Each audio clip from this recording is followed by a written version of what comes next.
8절에서 11절입니다. 디모데전서 3장 8절에서 11절. 못 찾은 분들은 프로젝트를 참고할 수 있기를 바랍니다. 교독하겠습니다. 이와 같이 집사들도 정주하고 일구이연을 하지 아니하고 술에 임박히지 아니하고 더러운 일을 탐하지 아니하고 이 사람을 먼저 시험하여 보고 그 후에 책망할 것이 없으면 집사의 직분을 맡게 할 것이요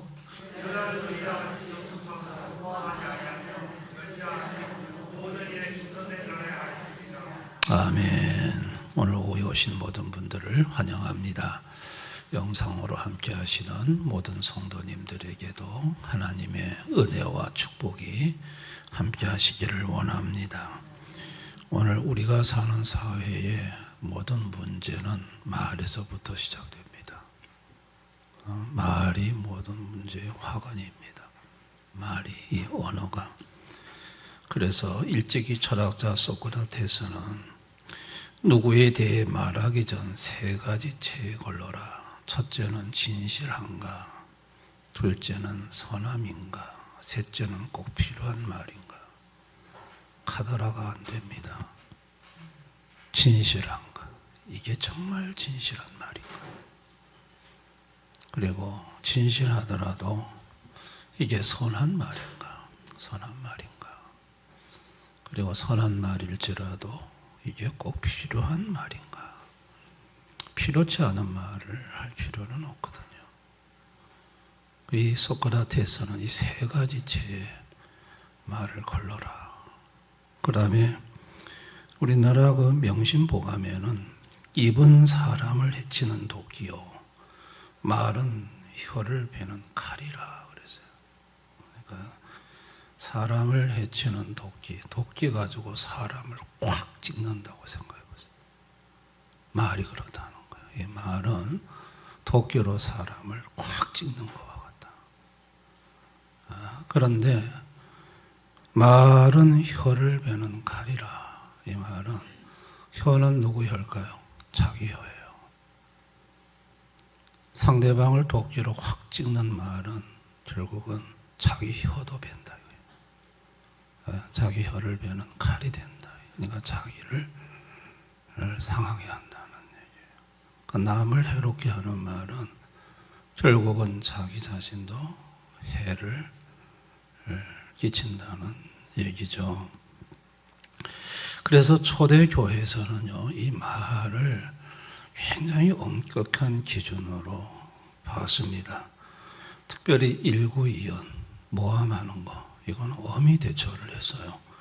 8절에 보세요. 이와 같이 집사들도 정중하고 일구이연을 하지 아니하고.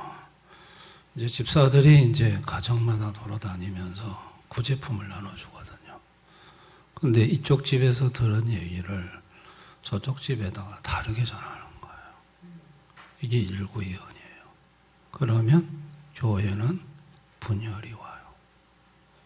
심각한 분열이 옵니다. 그 다음에 11절을 보세요. 여자들도 이와 같이 정숙하고 모함하지 아니하며. 당시 여성들은 이제 집에서 가정적인 교류가 많았어요. 그런데 이제 교류 속에서 나누는 대화 중에 근거 없는 소문을 마치 사실인 듯 이야기함으로써 피해자가 생겼어요. 그게 또 교회 분열과 무너짐의 원인이 되기도 했습니다. 주 96년경에 기록된 초대교회의 역사에서 매우 중요한 위치를 차지하는 문서가 하나 있어요. 이게 클레멘트 일서라는 문서예요. 클레멘트는 사도의 제자예요. 교부. 이 교부 시대 때 굉장히 이 로마의 네 번째 주교로 지냈던 이 클레멘트가 그 당시에 고린도 교회의 문제점을 글로 기록을 한 것이 남겨져 있어요. 고린도 교회 안에 몇몇 젊은이들이 시기심에 사로잡혀 정당하게 세워진 장로들을 비방하고 몰아냈다고 합니다. 클레멘트는 이 사건의 원인을 질투와 악의적인 비방, 모함으로 지목을 했습니다. 이로 인해서 평화로웠던 교회가 분열이 됐습니다. 성도들은 서로 불신하게 되었고 교회는 찢고 뽑고 싸우고 교회 밖의 사람들은 교회를 싸우는 집단이라고 조롱을 했습니다. 몇몇 젊은 사람들의 모함으로 인해 교회 질서가 파괴되고 복음의 영광이 가리워졌다고 클레멘트는 기록을 하고 있습니다. 그러면서 이 클레멘트 일서는 총 65장으로 구성되어 있는데 시기와 질투에 대해서 경고를 합니다. 교회 분쟁의 원인은 시기에 있음을 지적했고 겸손을 강조합니다.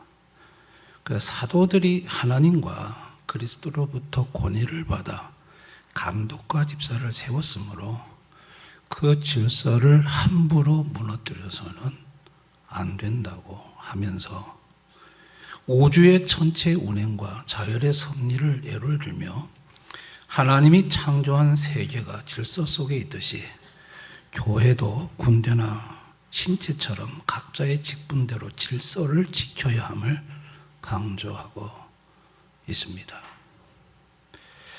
그런가 하면 요한 3서 9절 10절을 보면 거기 보면 내가 두어 자를 교회에 썼으나 그들 중에 으뜸되기를 좋아하는 디오드레베가 우리를 맞아들이지 아니하니 그러므로 내가 가면 그 행한 일을 잊지 아니하리라.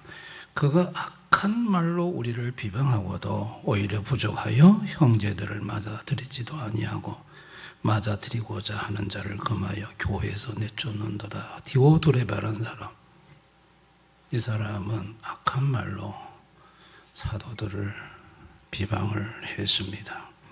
왜 그렇게 했느냐? 으뜸되기를 좋아한다. 교회에서 대장 되고 싶어서 그렇게 했다는 겁니다.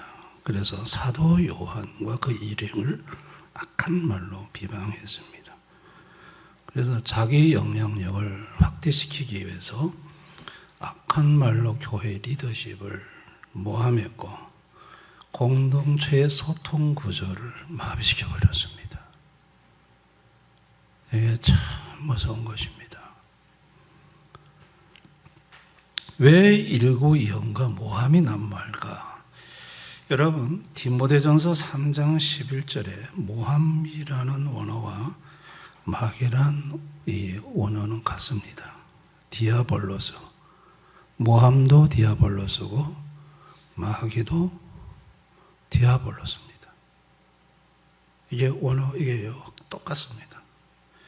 마귀는 하나님과 인간 사이를 갈라놓기 위해서 하나님을 모함했습니다. 하나님이 참으로 너에게 동산 모든 나무의 열매를 먹지 말라고 하시더냐. 언제 하나님이 모든 나무의 과일을 먹지 말라는 적이 어디 있습니까? 선악을 알게 하는 나무의 과일만 먹지 말라고 했지. 하나님이 모든 나무의 과일을 먹지 말라고 하느냐? 하나님이 모든 것을 다 금지시키는 나쁜 분으로 마귀가 몰았습니다.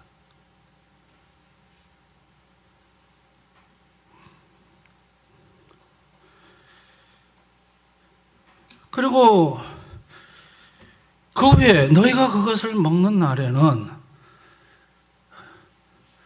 눈이 밝아져 하나님과 같이 되어. 하나님이 그거 왜 먹지 말라고 하는 줄 아니? 하나님처럼 될까 봐 하나님의 사랑을 시기로 둔갑을 시켰어요. 그런 다음에 일구이언을 합니다. 일구이언은 한 입으로 두 말을 하여 본질을 흐리는 이중적인 언어인데요. 마귀는 하나님의 말씀을 그대로 가지고 와서 살짝 비틀므로 진리를 오염시켰습니다. 하나님은 정령 죽으리라고 했는데 마귀는 결코 죽지 아니하리라 하는 부정을 하고 하나님이 말씀하신 죽음의 의미는 부정적인 건 감추고 눈이 밝아진다는 긍정적인 의미만 부각을 시켰습니다. 자, 이 마귀의 모함과 일구이연의 결과는 하나님과 인간 사이를 갈라버렸습니다. 그리고 인간을 타락시켜서 인간도 마귀처럼 일구이연 모함하는 자로 만들었습니다.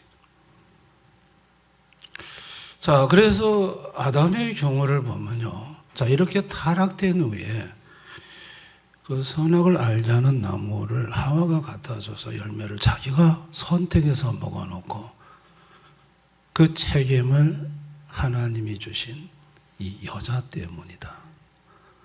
그리고 그 여자를 주신 하나님이 원인이다.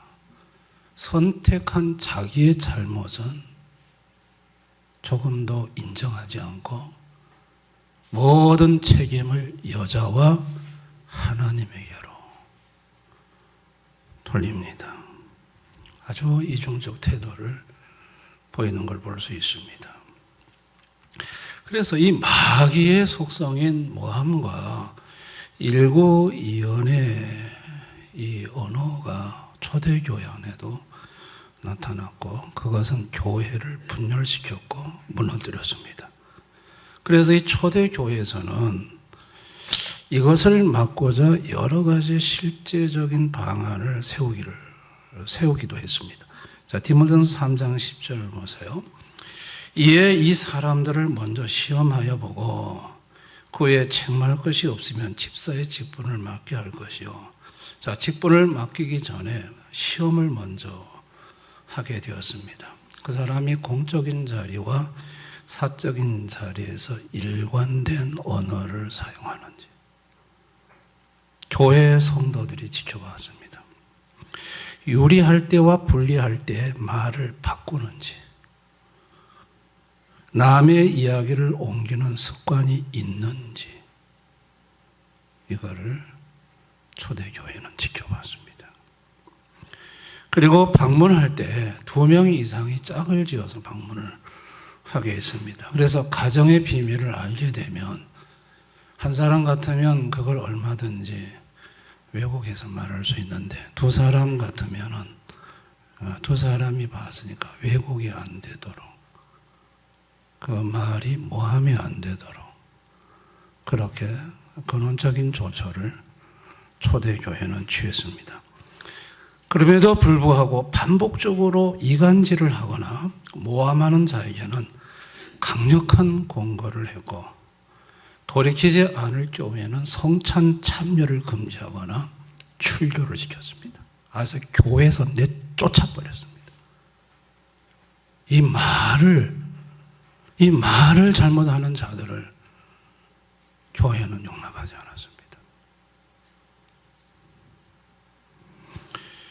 그렇게 엄히한 것은 한 사람의 혀가 공동체 전체의 거룩함을 훼손하는 것을 용납할 수 없었기 때문입니다.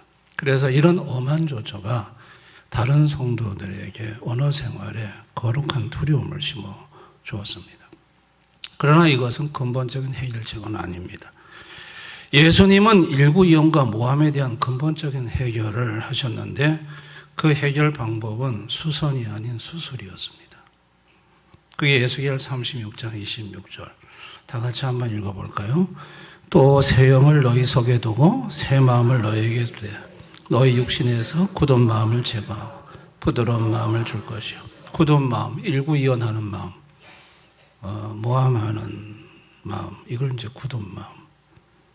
이것을 새 영을 통해 제거하고 새 마음, 부드러운 마음을 주셨습니다. 그렇게 해서 디모데전서 3장 9절 깨끗한 양심에 믿음의 비밀을 가진 자라야 할지니 깨끗한 양심과 믿음의 비밀을 갖겠습니다. 믿음의 비밀이라는 것은 예수님이 그 성도 속에 실제하는 걸 말하고 깨끗한 양심이라는 것은 예수님 앞에 숨길 것이 없는 투명함을 말합니다. 일구이연을 한다는 것은 숨길 것이 있다는 거거든요. 욕심이 있다는 거거든요. 근데 예수님 앞에 투명한 사람은 숨길 것이 없기 때문에 굳이 일구이연할 필요성을 갖지를 못하는 것입니다. 그리고 성령으로 철저케 했어요. 성령의 열매 중에 하나가 절제잖아요. 마음을 통제하고 입술에 재갈을 물리셨습니다. 그래서 일구이연과 모함을 통제했습니다. 이런 근본적인 해결적으로 해결하시는 예수님, 그분은 언어와 관련된 속성을 갖고 계셔요. 첫째가 진실, 베드로서 2장 22절, 그 입에는 거짓이 없으시며. 예수님은 상황에 따라 가면을 바꿔 쓰지 않으셨습니다. 하나님과 사람 앞에 그리고 밤과 낮이 동일하게 한결같은 언어를 유지하셨습니다. 한결같이 진실만을 말하셨습니다. 속성이 진실하십니다. 거짓이 없어요. 그리고 예수님은 은혜가 속성입니다. 은혜와 진리가 충만하더라. 모함은 진실을 왜곡하여 사람을 죽입니다. 예수님은 진실을 은혜에 담아 사람을 살립니다. 진실을 은혜에다가 담습니다. 은혜에 담으면 그것은 진실이 사람을 살리는 거예요. 예수님의 속성이 은혜예요. 그리고 셋째가 중보죠. 누가 정죄하리요? 그는 하나님 우편에 계신 자요. 우리를 위하여 간구하시는 자니라. 마귀는 참소자입니다. 끊임없이 허물을 들춰내 모함하는 자입니다. 그러나 예수님은 인간의 허물을 자신의 피로 덮으시고 하나님 앞에 변호합니다. 내가 이 자를 위해서 십자가에서 피를 흘렸나이다. 아버지요, 이 자를 용서하소서. 예수님은 참소하는 게 아니라 그 사람의 허물을 덮어주고 위에서 중보해 주시는 중보의 속성을 갖고 계십니다. 그리고 넷째가 겸손이죠. 나는 마음이 온유하고 겸손하니. 예수님은 높은 권위자입니다. 근데 그분의 언어는 낮은 대로 향하셨습니다. 압제하거나 군림하는 언어가 아니셨습니다. 상한 갈대를 꺾지 않는 겸손한 언어셨습니다. 그러니까 예수님의 속성을 보면 거짓이 없는 진실이었고, 사람을 살리는 은혜였고, 허물을 덮고 위해 기도하는 중보였고, 압제와 굴림의 언어가 아닌 겸손의 언어. 이게 예수님의 속성이거든요. 근데 예수님이 이 땅에 육체로 오셨을 때 예수님 자신이 숱한 모함을 받았습니다.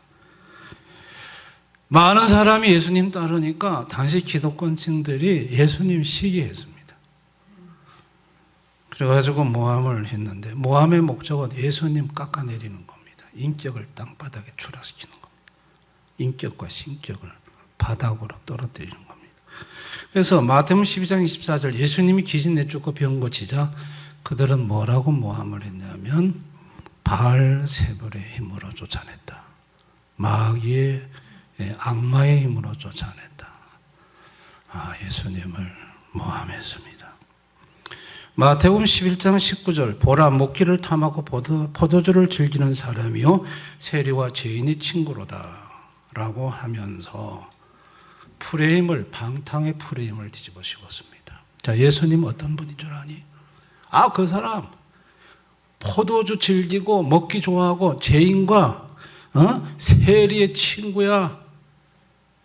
이 방탕이라는 프레임으로 예수님을 뒤집어 씌워서 사람들로 하여금 예수님을 바라볼 때 방탕한 인간, 그렇게 보도록 만들었어요. 이 언어의 프레임이고, 이거 굉장히 무섭습니다. 사람을 그 언어의 프레임으로 뒤집어 씌우면요, 사람들은 그 프레임으로 상대를 보거든요.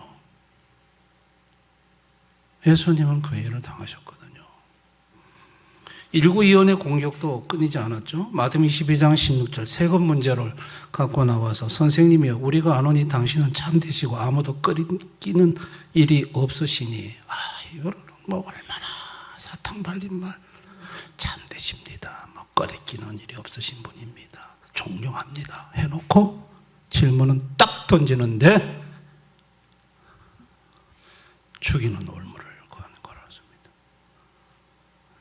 야, 이게 완전히 이중언어의 극치거든요. 마태복음 26장 49절 랍비여 안녕하시옵나이까 하면서 가룟 유다가 와서 입 맞춰요. 언어와 행동은 굉장히 우호적인데 바로 그 직후에 예수님은 끌려가 죽습니다. 야, 이게 완전히 무서운 아주 이중언어죠. 이중언어죠. 예수님은 이 모함과 이중언어를 대면하면서 논리적인 팩트로 응수를 하셨어요.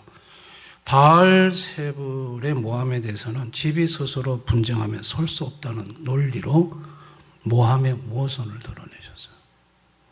그리고 빌라도 총독 앞에서 허위 증인 앞에서는 침묵하셨어요. 온갖 거짓으로 막 예수님을 모함할 때 예수님이 거기서 일일이 말하지 않고 그냥 침묵하셨어요.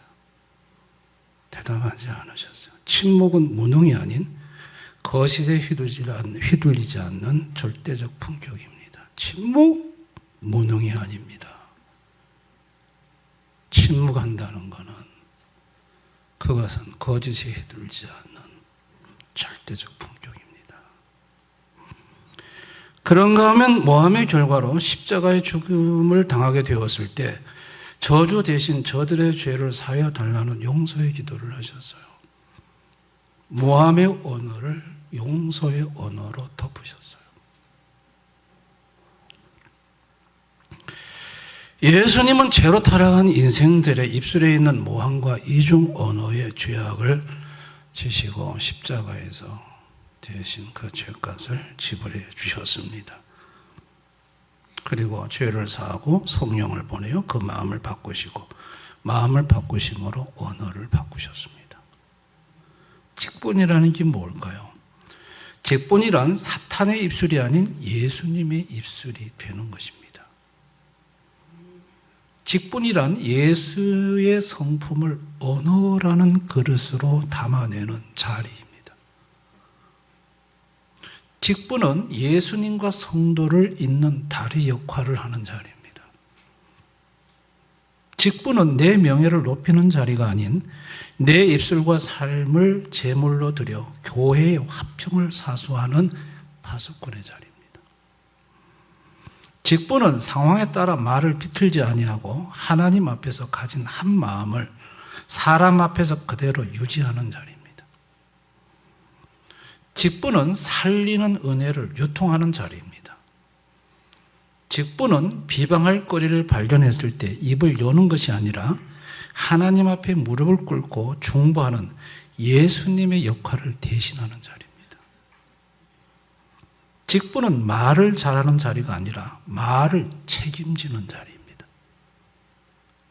아멘. 입술이 마귀에게 장하게 되어서 모함과 이중언어로 사는 이 불쌍한 인생을 하나님 아버지는 아들 예수를 보내 영적 수술을 통해서 예수님의 진실과 은혜와 겸손의 언어로 사는 자로 바꿔주고 싶으셨습니다.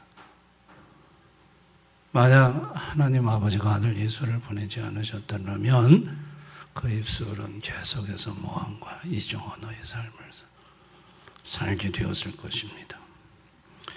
그러면 초대교회 성도들은 이렇게 초대교회는 이 말에 대한 아주 엄격함을 가지고 교회에서 다뤘기 때문에 이걸 아주 제도화해 버렸습니다. 초대교회는.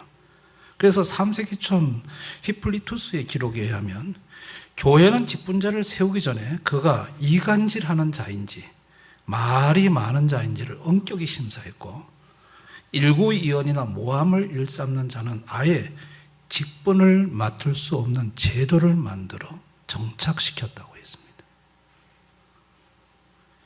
초대교회는 성도의 언어 생활을 성도의 영적 성숙을 측정하는 핵심 지표로 삼았습니다. 저 사람이 영적으로 성숙한 사람인가 아니면 아직도 어린가 그걸 뭐로? 언어 생활을 하는 걸 보면서 그것으로 지표로 삼았다는 것입니다.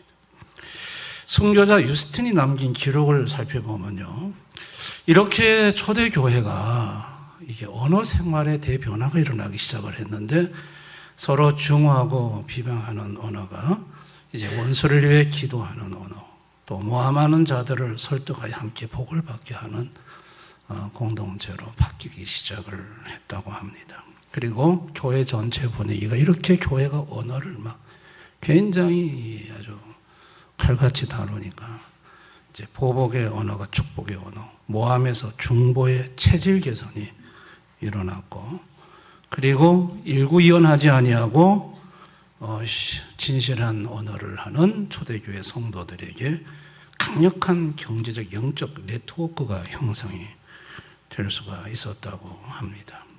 그래서 로마 사회에서는 예수를 믿는 사람이라면 거짓말하지 않는 사람, 진실한 사람, 그렇게 로마 사회에서는 평판을 받았습니다. 이것은 초기교회 변정한 주 120년에 살았던 이리스테니데스가 하두리누스 황제에게 기독교인을 한마디로 정의하면 뭐냐? 거짓말하지 않는 자로 보고를 했습니다. 참 초대교회 성도들은 이 언어에 있어서 굉장히 교회 안에서나 교회 밖에서 굉장히 아주 수준 높은 그런 영적인 수준을 보여줬다는 걸 알 수 있습니다. 오늘 우리가 사는 이 시대는 어떻습니까? 정치인들 말 바꾸기 명수입니다. 여당할 때 야당할 때 말이 완전히 달라집니다. 똑같은 사건을 하고. 그렇죠? 이 정치적인 성향을 가진 사람들의 특징은 자신의 눈앞의 얘기에 따라 말이 바뀌어요. 말이 바뀌어요. 직장 내에서도 마찬가지입니다. 상사 앞에서는 막 아부하고 충성하고 뒤에서는 부하 직원과 함께 상사를 비난하고 냉소적인 분위기를 만듭니다. 아이고, 상사 앞에서는 막 이렇게 온갖 그냥 아부를 다 하다가 딱 돌아서 가지고 자기들끼리 모여 있으면 상사를 씹어요. 그리고 아주 분위기를 냉랭하게 만들어요. 성지나 성과를 위해 동료의 작은 실수를 부풀려 상사에게 보고하거나 은근슬쩍 소문을 내서 동료의 평판을 깎아내리는 행위를 합니다. 정직하게 말하면 손해볼 것 같다는 두려움이 일구이연을 하게 하고, 남을 깎아내려야 내가 올라갈 수 있다는 생각이 모함을 하게 합니다. 성도도 예외가 아니죠. 성도도 죄로 타락한 인간이라 자기의 이익과 관련된 일을 만나면 일구이연도 하고 또 모함도 하고, 이런 성도를 예수님이 오셔서 첫째 입술을 정결케 하십니다. 아멘. 이사야가 나는 입술이 부정한 사람이라고 고백했을 때 그 제단 숯불로 그 입술을 찢어 정결하게 했던 것처럼 예수님은 그 십자가의 보혈로 더러운 입술을 깨끗이 하십니다. 둘째, 그리스도의 마음을 주입하십니다. 마태복음 12장 34절, 독사의 자식들아 너희가 악하니 어떻게 선한 말을 할 수 있느냐. 악하니까 선한 말을 할 수가 없어요. 그래서 악한 마음을 예수님의 선한 마음으로 이식시켜 바꾸시는 거예요. 그래서 쓴물이 단물을 내는 셈으로 바꾸십니다. 그리고 셋째, 입술에 파수꾼을 세우셔요. 시편 141편 3절 기도처럼 파수꾼을 세워요. 그래서 모함의 말을 할 때 멈추게 하고, 일구이연을 하려고 할 때 성령께서 야, 그런 말 안 돼. 그래서 입술에 파수꾼을 세우십니다. 성도는 이런 과정을 통해서 첫째, 죽이는 언어에서 살리는 언어를 하게 되었습니다. 이전에는 다른 사람의 단점을 찾아내 죽이는 모함의 말을 했는데, 이제는 성령의 도우심으로 사람을 위로하고 소망을 주는 생명의 언어를 구사하는 사람이 됩니다. 그래서 사는 역사. 이렇게 입술이 사는 말을 하게 되면 자신도 살고 가정도 살고 다 교회도 살고 다 살아나는 역사가 있습니다. 아멘. 말이 살립니다. 말이. 그리고 두 번째, 분열의 언어에서 화평의 언어로 바뀌었습니다. 일구이언으로 관계를 꼬이게 하던 사람들이 이제는 오해를 풀고 흩어진 마음을 모으는 화평의 사람이 됩니다. 그러니까 참 분열의 언어를 사용하지 않습니다. 화평의 언어를 사용합니다. 그리고 셋째는 내 언어가 아닌 그리스도의 편지가 됩니다. 성도가 말하는 것은 그리스도의 향기가 납니다.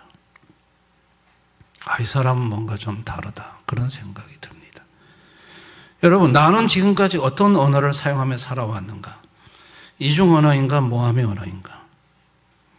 나의 입술은 예수님을 닮은 입술인가 아니면 마귀를 닮은 입술인가? 자, 난 지금까지 한 번도 일구이언 한 적이 없습니다라고 자부하시는 분들, 자, 이 질문에 여러분이 한번 답을 해보시죠. 나는 A라는 사람 앞에서의 말과 그가 없는 자리, B라는 사람 앞에서의 말이 동일한가? 동일합니까? A라는 사람 앞에서는 이 말하고 B라는 사람 앞에 가서는 다른 말을 하는 거.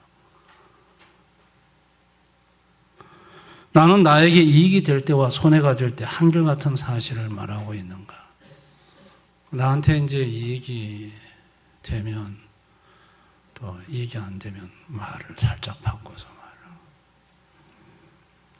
나는 상대방의 기분을 맞추기 위한 아첨이나 상황을 모면하기 위한 교묘한 말을 처세술이라 여기며 사용하지 않는가?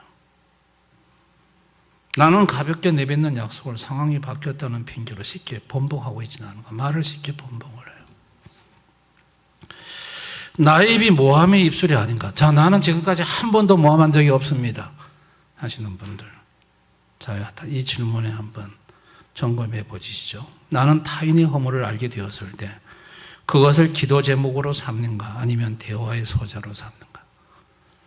다른 사람의 허물을 만나면 집사님만 하라 그러면서 그냥 집사님은 고절매죠.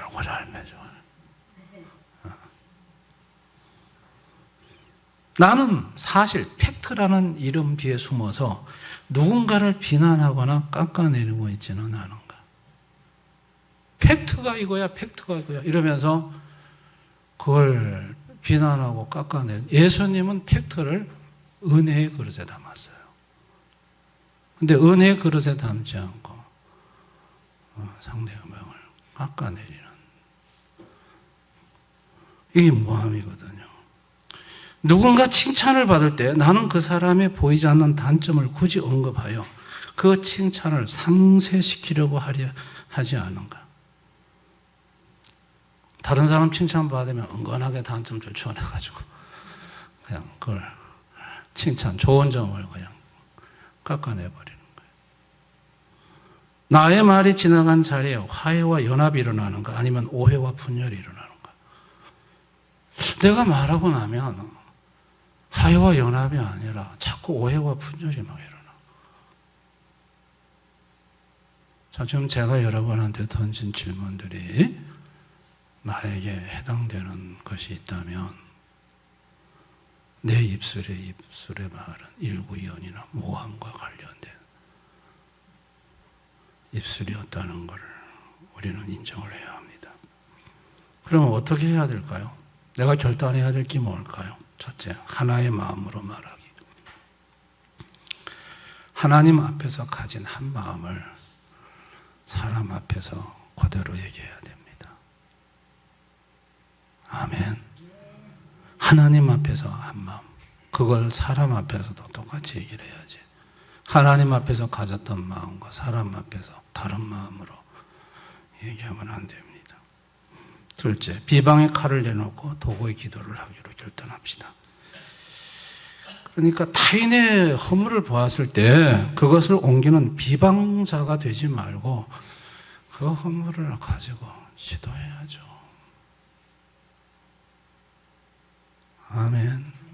기도해야죠. 최근에 어떤 목사님 욕하신 게 지금 유튜브에 한참 돌고 있는데 저는 기도합니다. 새벽에 그 목사님을 위해 기도합니다. 나도 그래 될 수 있겠다 그 생각합니다. 사람이요 영적으로 메마르면요 목사라도 욕합니다. 아멘. 누가 거룩한 사람이 누가 있습니까? 기도해야지. 그거 가지고 막 비방하고 비방의 칼을 갈아서는 안 됩니다. 셋째, 비판의 자리에서 내려와 격려의 자리로 옮기자. 오늘 만나는 사람의 단점을 찾아 지적하기보다는 하나님이 그 안에 심어둔 장점과 가능성을 찾아서 축복하고 격려해 주는 거예요.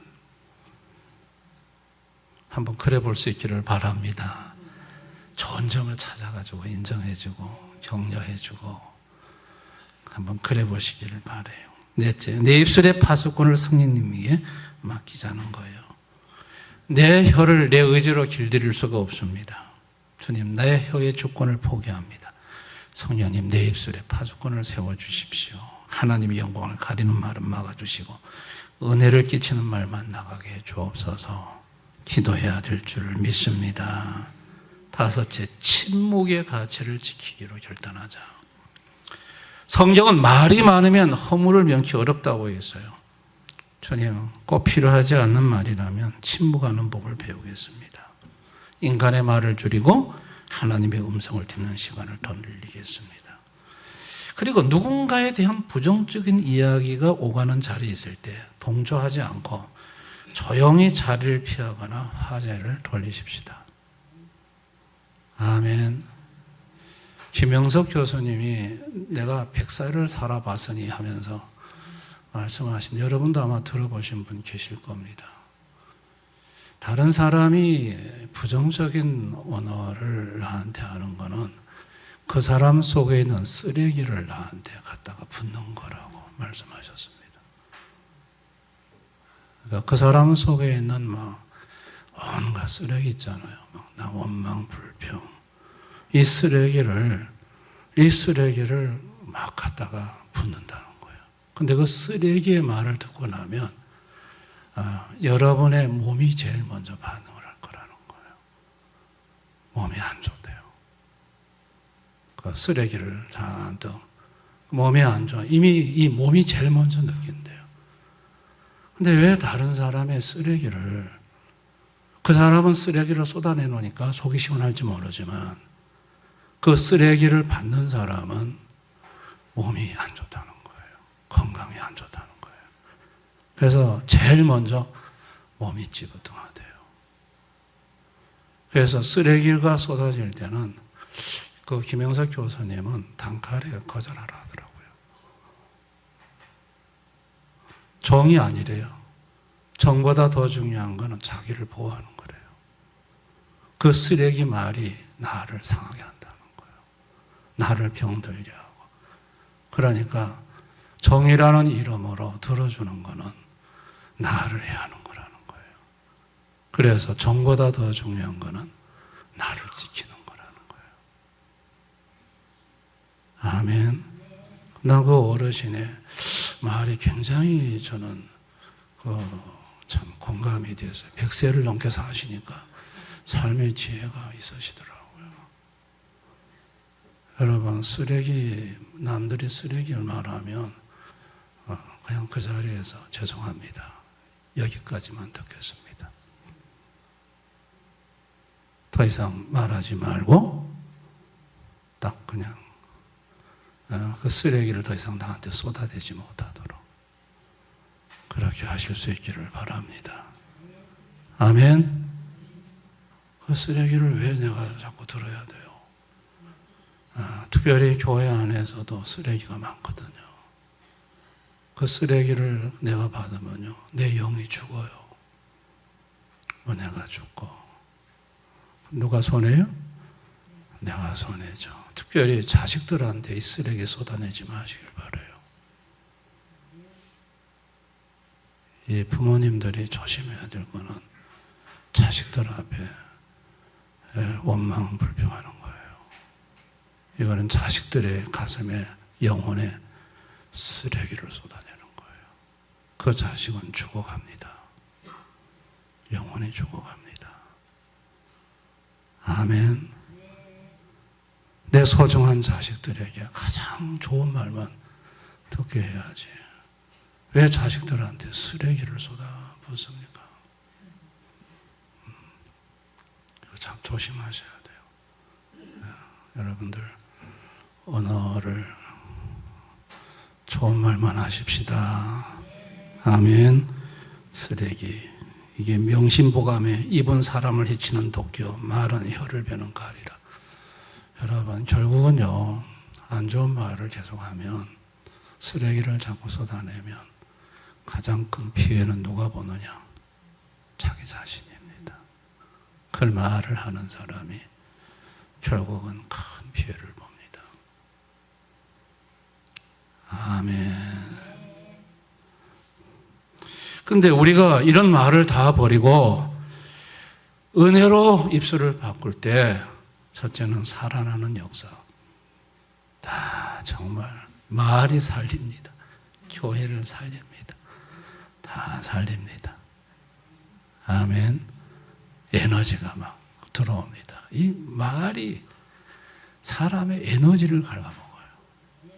여러분들이 말을 듣고 나면 에너지가 쫙 빠지게 하는 사람이 있어요. 김영석 교수님은 그런 사람하고 교제를 끊으라더라고요. 에너지를 갉아먹는 에너지 뱀파이어다.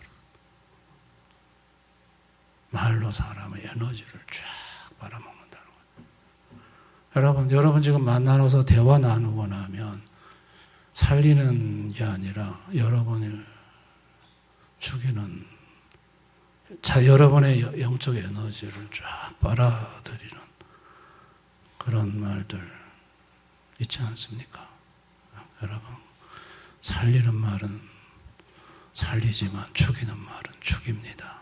우리 살리는 말을 해야 될 줄 믿습니다. 그 다음에 둘째는 넘치는 은혜. 자, 살리는 말을 하면 넘치는 은혜가 있고요. 셋째, 응답의 기적. 그럴 수밖에 없죠. 상대방의 어려운 점을 중보의 도구의 기도제에 나와서 기도하니까 응답이 막 있을 수밖에. 넷째가 예수님의 인격을 담는 거죠.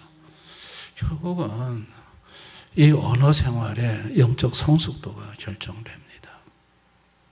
여러분, 우리는 4월에 임직투표를 앞두고 있습니다. 초대교회는 특별히 이 말을 굉장히 중요한 기준으로 봤다는 거예요. 아멘.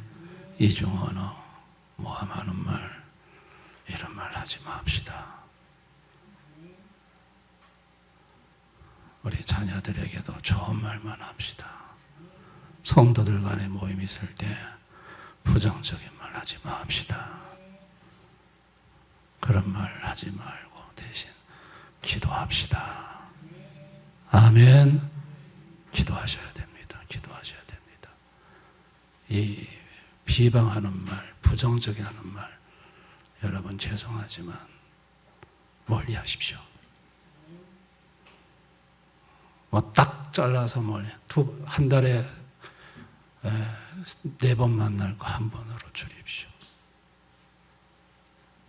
김영석 교수님은 거리를 두라 하더라고요. 그래서 그런 사람은 가까이 하지 말아라. 그런 사람은 당신을 죽인다. 이제 우리 교회 여기 연세 높은 어르신들은 나이 60대가 넘으면은 이제 몸에 에너지가 한계가 있기 때문에 자기를 지켜야 한다. 자기를 보호해야 된다. 이런 에너지를 뽑아내는 말에 에너지를 낭비시키면 젊을 때와 같지가 않다. 빨리 회복이 되지 않는다. 그런 얘기를 하시더라고요. 저와 여러분, 이제는 우리 자신을 지킵시다. 그래서 에너지가 다른데 고갈되지 않도록 하십시다. 여러분, 우리 교회 예수의 은혜로 모두 언어가 격리의 은혜, 살리는 언어가 될 수 있기를 주님의 이름으로 축원합니다. 오늘 이 말씀 생각하면서 우리 한번 기도하겠습니다. 내 입술의 언어는 어떤 언어입니까? 일구이언의 언어입니까? 모함의 언어입니까? 모함 디오볼로스라는 단어와 마귀라는 디오볼로스가 같은 말이었습니다. 마귀는 하나님과 인간 사이도 갈랐습니다. 우리 입술이 마귀에게 장악될 때 모든 것을 가릅니다. 교회를 가르고 분열을 시킵니다. 그게 바로 말입니다. 마귀가 그렇게 합니다.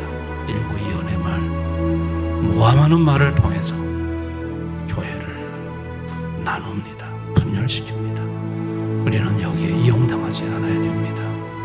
예수님 앞에 나갑시다. 기도합시다. 일구이언과 모함의 언어를 오늘부터 버리게 하시고 하나님 앞에 한 마음으로, 사람 앞에서도 동일한 마음으로 말하는 진실한 자가 되게 해달라고 기도합시다. 지금 언어로 인해서 마음이 나눠지고 상처받고 갈라진 분들 기도합시다. 그들을 위해 기도합시다. 여러분 귀에 아주 불평하고 여러분 귀에 항상 부정적인 말을 해주었던 그분을 위해 기도합시다. 그분을 위해 진심으로 기도해 드리십시다. 우리 한번 이 시간 다 같이 통성으로 기도하겠습니다. 아버지 하나님,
말은 상대를 도끼로 찍는 말이 결국 자기 혀를 베는 칼이 된다는 것을 명심보감해서 말하고 있습니다.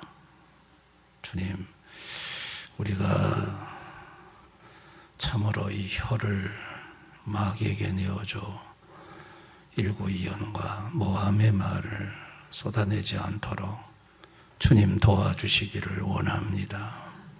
그리고 이 나쁜 말은 영혼의 쓰레기라고 했습니다. 내 속에 있는 이 쓰레기를 소중한 사람들한테 쏟아내지 않도록 도와주시기를 원합니다. 다른 사람 속에 있는 그 더러운 쓰레기의 말들을 내가 듣고 내 영혼이 상하고 마음이 상하고 몸이 안 좋아지는 그와 같은 일을 오늘부터 멈추기를 원합니다. 그동안 정으로 마지못해 들어줬던 거, 그보다 더 중요한 것은 나 자신을 지키고 보호하는 것이라는 걸 알고 오늘부터는 그런 말 앞에 냉정해질 수 있도록 도와주시기를 원합니다. 살리는 말을 하게 해 주옵소서. 우리 자녀들에게 주님 특별히 좋은 말만 하게 해 주옵소서. 교회 여러 가지 아픔과 어려움이 있을 때 자녀들한테 그 말을 쏟아붓지 않도록 도와주시옵소서. 그건 자녀들의 마음에 영혼의 쓰레기를 쏟아붓는 것과 같고 자녀들의 영혼을 죽이는 것과 같습니다.